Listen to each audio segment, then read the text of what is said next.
안녕하십니까. 2024년 7월 8일 최병무의 팩트 시작하겠습니다. 자, 김건희 여사가 한동훈 국민의힘 비대위원장한테 지난 1월에 보낸 문자, 이 논란이 계속되고 있는데 그 문자가 5개고요. 이 5개가 각각 일자별로 어떤 내용이었다 하는 것들이 이제 다 공개가 되버렸습니다. 아마 김건희 여사 측에서 공개한 것으로 보입니다. 그거는 김건희 여사가 한동훈한테 보낸 거니까 두 사람 외에는 그 문자를 알 수 있는 사람이 없는데 한동훈 위원장이 공개할 리는 없다고 생각합니다. 왜 그러냐? 그 내용을 보면 한동훈 전 위원장한테 불리한 내용이기 때문이죠. 지금까지의 김건희 여사가 주장했던 내용을 뒷받침하는 것들이 거기에 대부분입니다. 그렇다면 한동훈 후보가 자기한테 유리하다면 혹시 공개할지 모르겠으나 지금 내용 언론에 전부 공개된, 저도 그걸 다 봤습니다.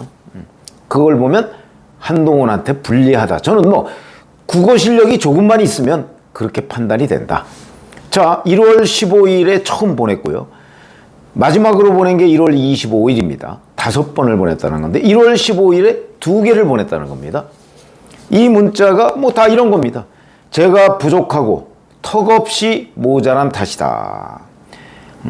무조건 시키는 대로 하겠다. V라는 건 대통령을 얘기하는 겁니다. V와 만나거나 전화를 해보면 어떻겠느냐. 이렇게 얘기를 했습니다. 이게 1월 15일에 2개의 문자를 통해서 이런 메시지를 전한 거죠.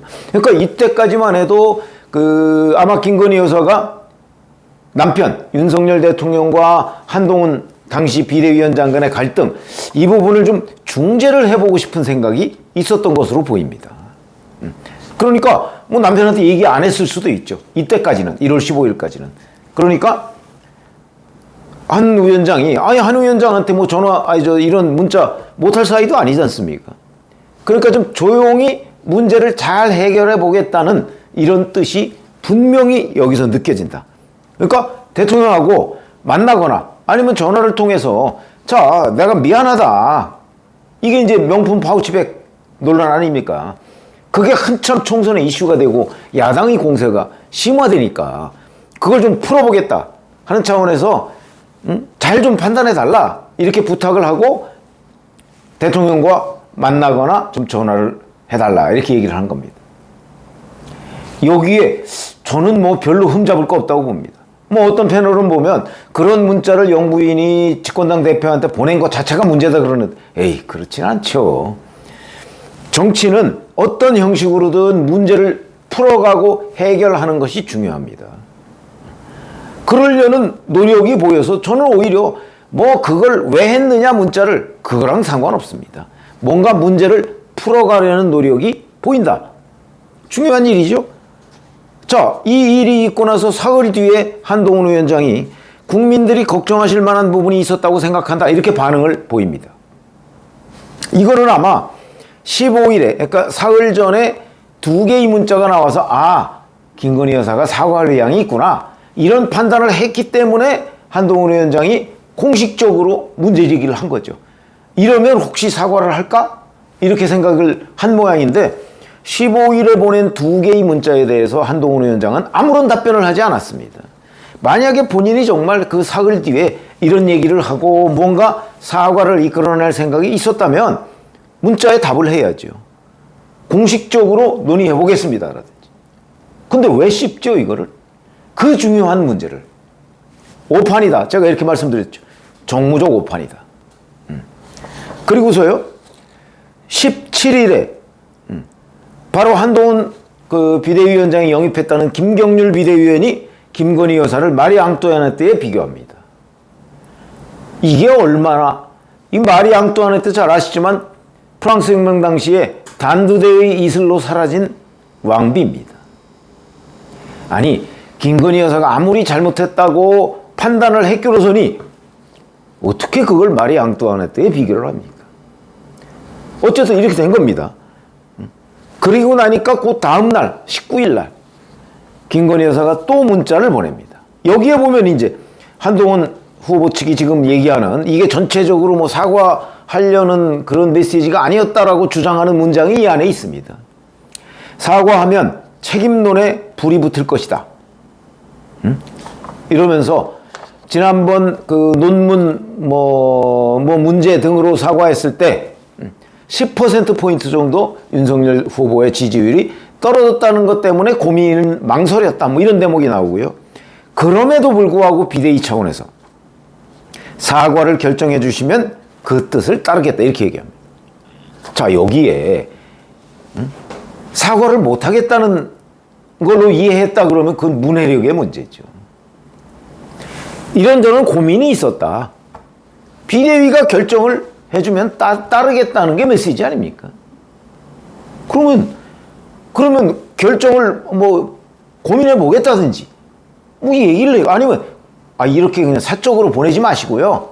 공적으로 정식으로 대통령님께 말씀을 드려서 문제 제기를 해서 풀어갑시다 라고 얘기를 하든가, 아니면 자기가 이 문제를 가지고 윤석열 대통령한테 전화를 해서 여사님한테 이런 게 왔는데 공식적인 채널을 통해서 문제를 풉시다 라고 얘기를 한다든가 뭘 했어야 되는 거 아닙니까? 아무 얘기도 안 하고 그냥 문자를 씹고 있다. 이게 오판이죠. 다른 게 오판입니까? 그리고 나서 그 이틀 뒤에 1월 21일에 이관섭 대통령 비서실장이 한동훈 후보를, 그때는 한동훈 비대위원장이죠, 만나서 윤재호 원내대표하고 같이 만났다는 거죠. 비대위원장직을 사퇴하라는 윤 대통령의 뜻을 전달했다. 이렇게 얘기를 하는데, 이거는 아마 마리 앙뚜아네트에 비유한 이런 부분이 영향을 미쳤을 것으로 보입니다. 그리고 나서 또 1월 23일에 김건희 여사가 또 문자를 합니다. 이게 네 번째 문자입니다. 제가 잘못했습니다. 그럼에도 불구하고 사과가 필요하다고 하면 결심을 하겠습니다. 큰 마음 먹고 비대위를 맡아줬는데 충분히 공감합니다. 이해합니다. 이게 이제 김경률 비대위원의 그런 얘기를 이해한다 이거죠. 제 잘못에 기인해서 그렇게 됐습니다. 미안합니다. 자, 이 정도 얘기했으면 사과할 의사를 다시 한번 본인이 밝힌 것 아닌가요? 그리고 1월 25일에 또 한 번 이제 5번째 문자를 보내는데 이때도 미안하다 이런 취지입니다. 자, 제가 전체적인 흐름을 쭉 문자 5개를 다 살펴보면 결국은 김건희 여사는 명품 파우치백을 본인이 받은 데 대해서 내 불찰이다, 잘못했다. 그런데 이러이러한 사과를 하려고 하다 보니까 과거에 사과에서 지지율이 떨어졌던 그런 게 떠올라서 망설여진다. 한번 공론화해서 논의를 해달라. 그 뜻을 내가 따르겠다. 이게 요지입니다. 5개 문장의 요지. 그러면 한동훈 당시 비대위원장이 어떻게 했어야 될까요? 우선 본인이 이런 사적인 채널을 통해서 사과 어쩌고 하는 게 불편하다 그러면 공적인 채널을 통해서 논의해보겠다고 답변을 하는 게 맞는 것이고,